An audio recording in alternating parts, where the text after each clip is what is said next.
Alright guys, today we're going to talk about the destruction of Egyptian mummies by the early fathers of Egyptology. And this was a destruction. Here we have an example from the physician Granville, who was in Egypt in the 19th century. We see here in 1853 that the British Museum received some of his stolen goods, which included coffin lids and pads. This was the kind of freak that kept fetuses in his house. He also kept somebody's arm. He had pieces of a female mummy in his house. These were the kinds of people that were the early fathers of Egyptology. And as we move forward, we see that Mr. Granville was burning human flesh. That's how obsessed he was. And that's what we'll be talking about today. The destruction of Egypt by the Europeans, who still style themselves as some sort of gatekeepers. The British themselves claim to bring high culture to the world, but they themselves are rank barbarians and liars, and we will see that for ourselves starting right now. Or you are just simply European that has moved into Egypt and stayed there and had kids there and kept being white.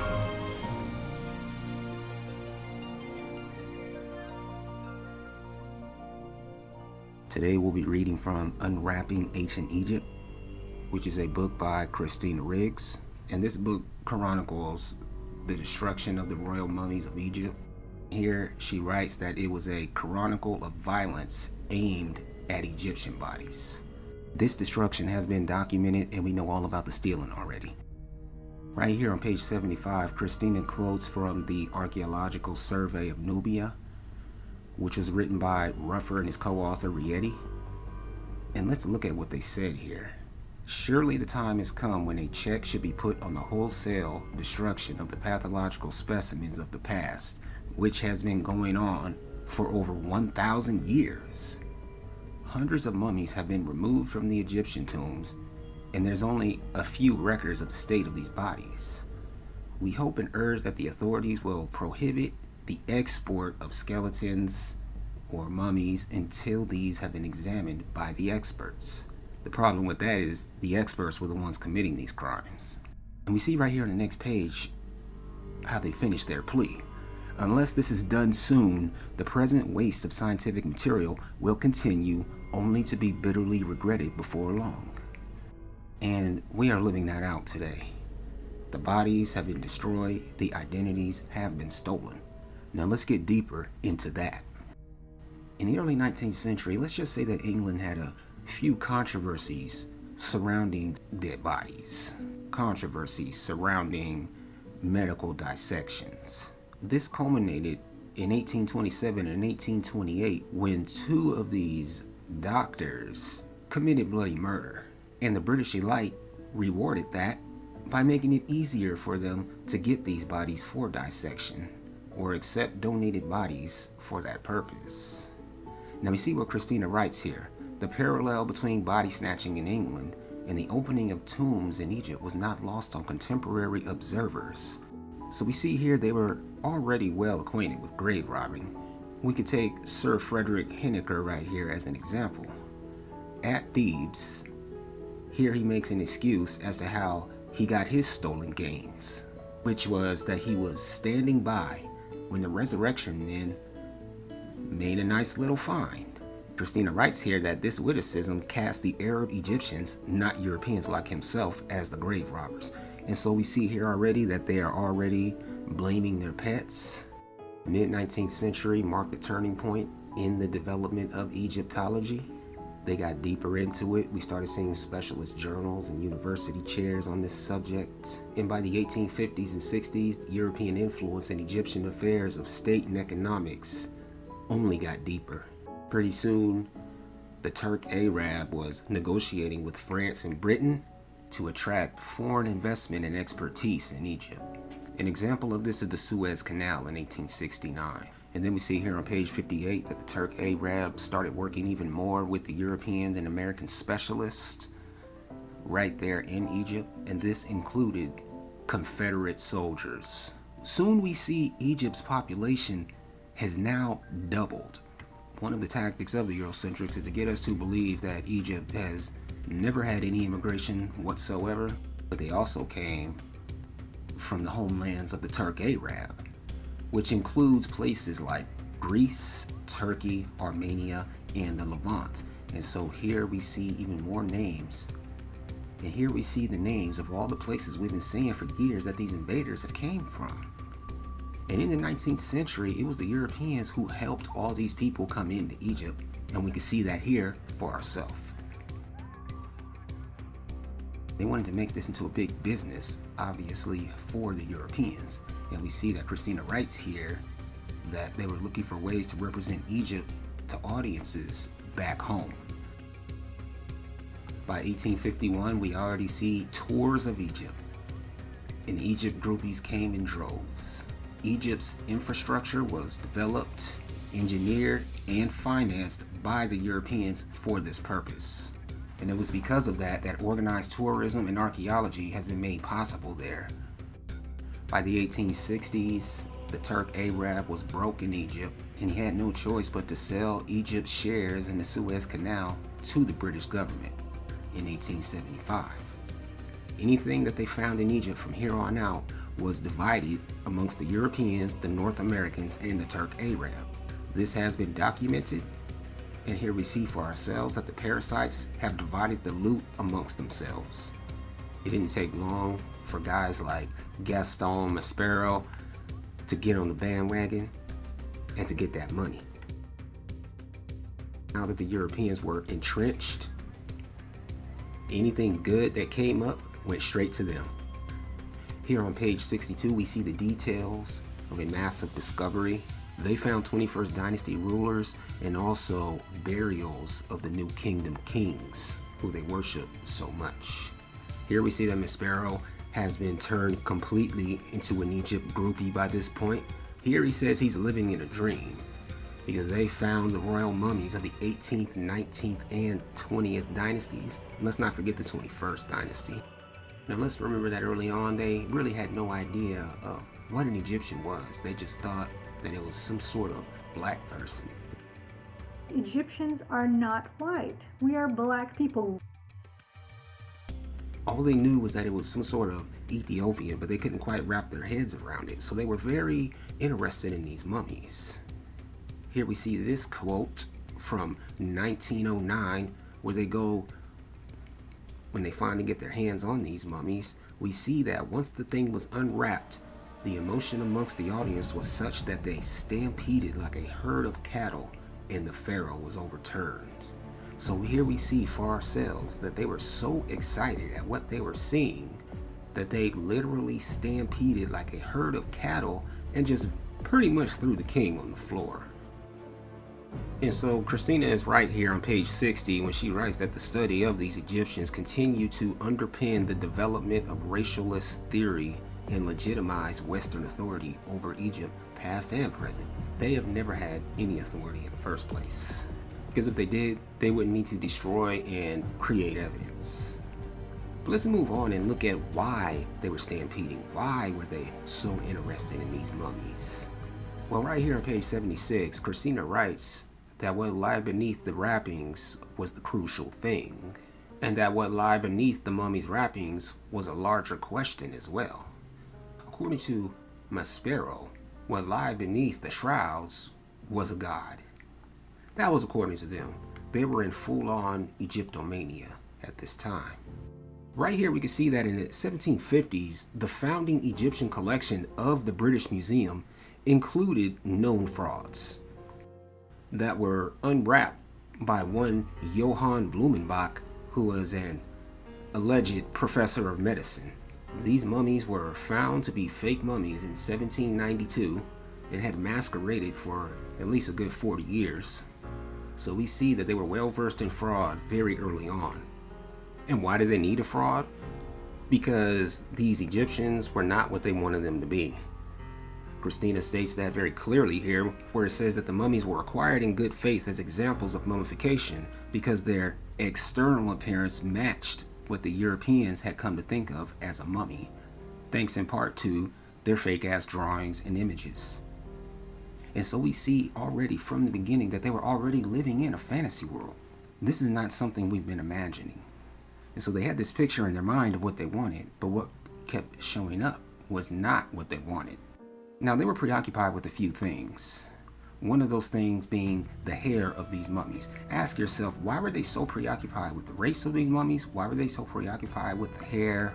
Right here, page 74. The hair of Egyptian mummies became weighted with meanings. Meanings. Black. They're all black. And here we see Elliot Smith saying that one mummy had hair in cloths that were tied like those of modern Egyptian girls, while the hair of an older female mummy had numerous braids like modern Nubian women. That tells us everything we need to know. And of course, they were very bothered by this. Darker and darker. Here on page 74, Maspero had observed that the short face and scalp hair on the mummy of Ramses II was white and his beard was bristly. Now look at this. By the time Elliot Smith went over to the body, the hair had transformed into yellow and had transformed into silky. So Maspero lays eyes on Ramses II. Ramses' hair is white and his beard is bristly. When his buddy gets over there, the hair is now yellow and is now silky. And we see that they are now caught in the act, creating evidence, changing the story up. And darker. Granville decided that Ramses III had fresh stubble on his head. So he either has no hair or he has hair. We see again how they contradict themselves all the time. And that's because they were busy cooking up a story. By the time we get to Ramses IV, we see that he has been disrespected so bad. You can read these words for yourself on the screen, and we see how sick these freaks were. Stop lying. They have no credibility as we read these words. Right here on page 72, Christina writes that if the unwrapping of mummies offered an intimate, romanticized, and even eroticized confrontation with the past. And she's right about the whole eroticized thing because they're over here very preoccupied with Egyptian private parts. She also writes how they were preoccupied with Egyptian phenotypes, facial features, skull structure, hair texture, skin color. Darker and darker and darker. Obsessed with the race of everything. Has anyone taken the time out to ask why were they so concerned about that? The answer is they knew the entire time. That's why. They were very worried of how are they going to fix this? How are they going to change the story up? Well, they got to get to work destroying evidence, making sure they put fake mummies up, making sure that the story gets clouded, because they got a lot of baby birds back home to feed. Western responses to human mummies have been predicated on their humanness. Christina writes here, we are black people. Thus, the questions scholars have asked have either been questions related to the human sciences, such as race. And again, it's just race over and over about these Egyptian things. And darker? That's right. They had to destroy evidence. I'm going to look at more documentation of that right now. Right here on page 60, she writes about the excavators doing their excavations. They will make a drawing of what they see, but what happened to the bodies is a point of silence, which is something I've been saying for a long time about a lot of things. They just simply will not talk about it. It will not ever be brought up again. And what's very important is what she writes here. Select examples were destined for museums, chosen for the beauty or rarity of their surface decoration, or an unusual anatomical feature might catch their attention. Now let's observe this for a minute. Select examples were destined for museums. What that means is all the Eurocentric stuff they can get together and all the fake stuff that they've been putting together, that's exactly what that means, because that's all we see. That also includes the Greek stuff. This is why there's such a massive focus on the Ptolemaic period. And also chosen for the beauty or rarity of the surface decoration, meaning if it was valuable or if it looked the way that they needed it to look. This is why all the best stuff is kept in the back of the museum or sold or destroyed. Now moving on, they remarked on skin color as a matter of course. Again, this obsession with completely irrelevant things. In the race-aware atmosphere of the long 19th century, any comment on skin color echoed the wider discourse of race. They are so obsessed. And so here they start talking about nonsense such as the skin of Ramses II's mummy was yellow earth, which means absolutely nothing. Here they're over here talking about skin that is dark brown. I bet they saw a whole lot of that. I will forever be this way. And here we get to the point of the needle when Christina writes that skin color was read as a sign that could reveal even remote black ancestry. And so again, in the 19th century, they were preoccupied with the black ancestry of these Egyptians. Why is that? Because, you know, nowadays they act like they're so sure. But in the 19th century, they were very scared. Or you are just simply European that has moved into Egypt. Victorian viewers made subtle distinctions of race that viewers today find difficult to discern. But us as black people, we are very used to it. Kept being white. And what this sentence means is they used to say the most ridiculous things about African people in those days. They created Negro land. They'll show you a straight up black person and say that person is not black. A white European. Such scrutiny informed anatomical approaches to mummies. And again, Eurocentrics ask yourselves, why were your great granddaddies so worried about everything being black? That's one thing you all have in common. Yesterday you was worried about us, and today you're worried. And darker. And so when they unwrapped these mummies, one of the problems that they had was the resin. And they were mad that the resin was on the skin because it altered the external appearance of the mummy. And this was something they didn't understand because they were not introduced into the craft. Seti was right when he said that these people were not introduced into the craft. We can see for ourselves that there were many steps that needed to be taken. And when you went to go wrap this mummy, you had to make yourself pure before undertaking the work. You had to shave, wash, everything. But the people that were unwrapping these mummies were not Egyptians and had absolutely nothing to do with the history, and they really didn't care about all that anyway. You see an example of that here on page 65. The audience was disappointed that a layer of resin obscured the king's face. Museum sculptor who was an architect, and guess what they did? They chipped away the resin with a chisel. So here we have a human body and they're chipping away at this person's face with a chisel. Which brings us back to them not being introduced into the craft. They did not purify themselves or any of that. They had no idea what they were doing or even looking at. And so they committed desecration on another human being by chiseling at their face.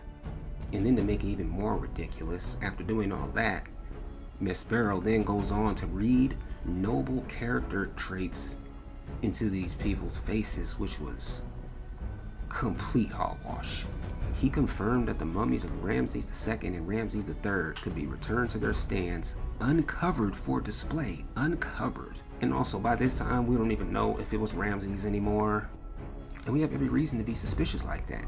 Right here on page 60, there's no explicit mention of what happened to the hundreds of other bodies found or how they were disposed of. Petrie, the man himself, when working in the Roman period necropolis, would collect the famous painted portraits that we see. But as for the mummies, only about a dozen or so of them were kept intact for museums in Cairo and Europe, which means the ones that they wanted, while hundreds of skulls from that site and other sites met a different fate. They were unwrapped unceremoniously, their heads were ripped off, and then given to a Eurocentric named Francis for work on eugenics in London. All of this was essential to defining it as an object of study and potentially, though by no means always, for display. As in, once again, they had all kinds of stuff that was not fitting in with their narrative. No telling what it is. And so it was not to be displayed, and it has not been displayed to this day.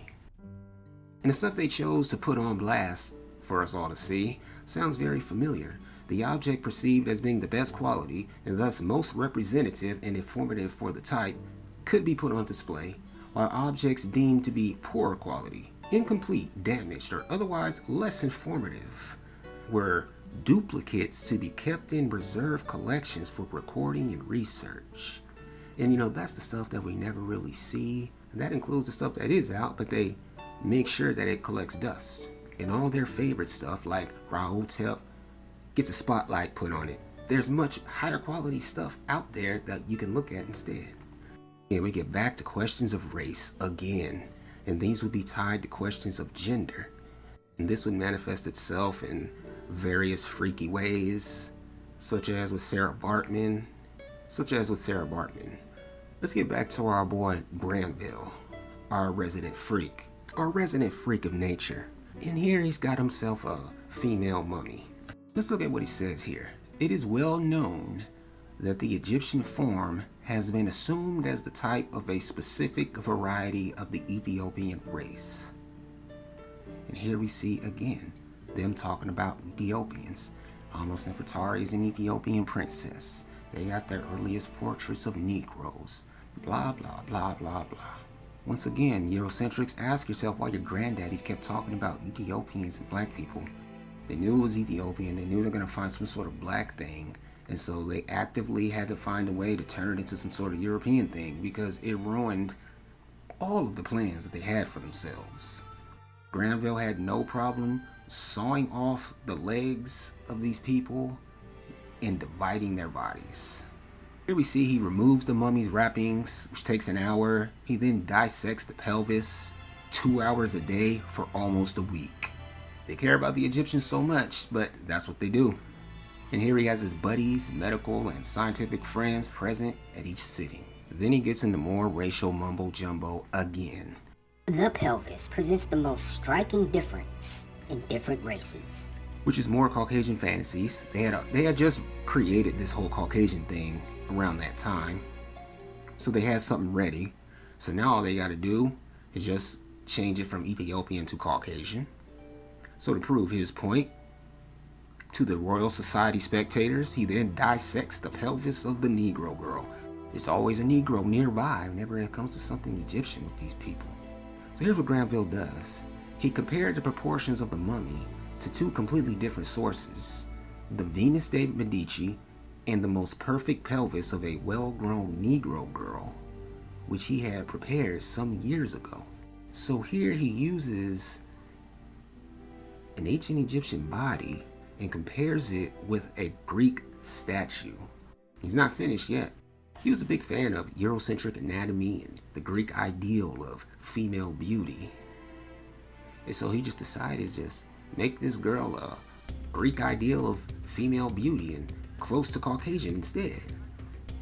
He refers to Eurocentric authors as authorities and concludes that the stature and limb ratios of that mummy corresponded almost exactly to the statue, with no evidence, mind you, and then says that its pelvis was different of that of the Negro girl.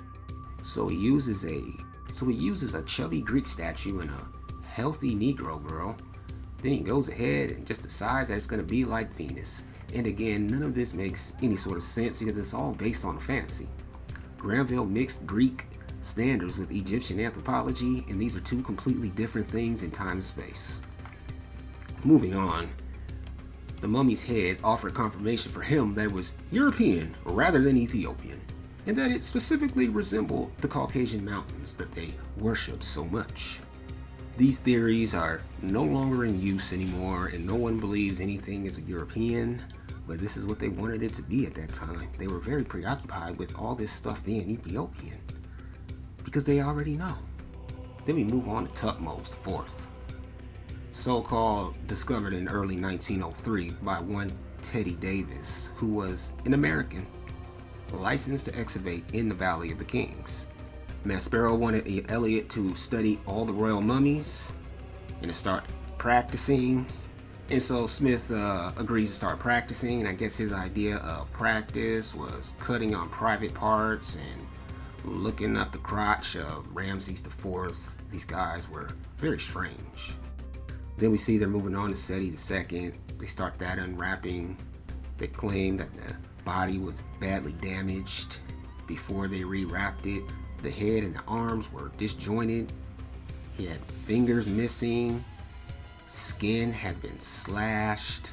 And also he had some shirts that we see had disappeared in the museum, probably sold off to a private collection.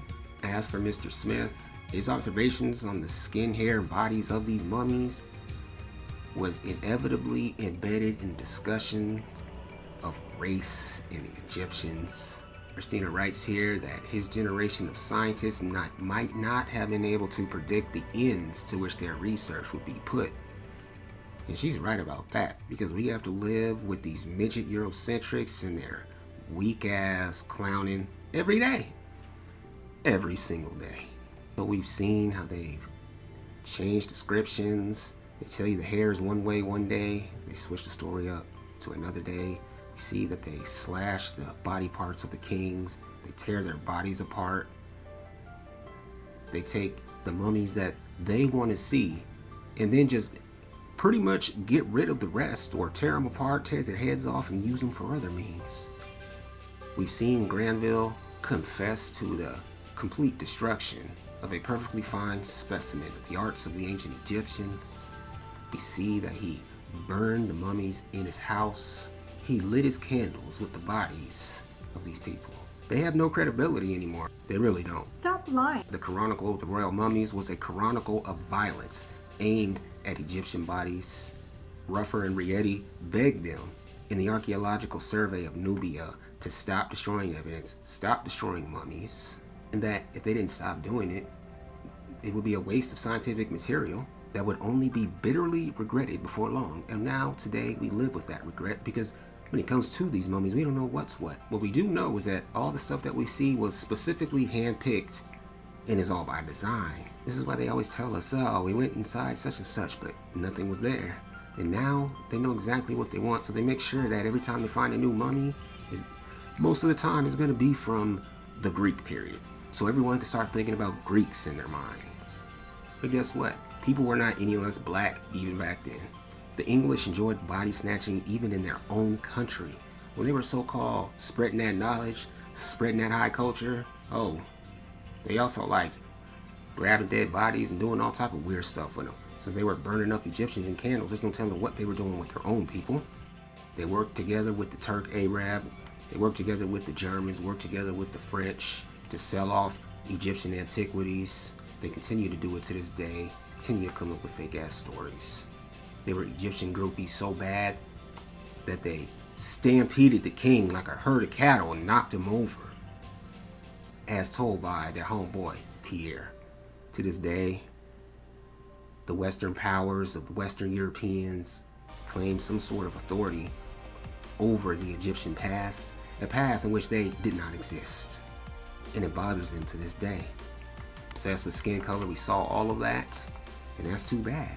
So now we have all the information and the evidence that we need. They destroyed the mummies. There's no telling what they did with the original kings. We do know is that they have no claims to high culture and are nothing more than criminals. Thank you very much for watching, and I'll see you guys next time.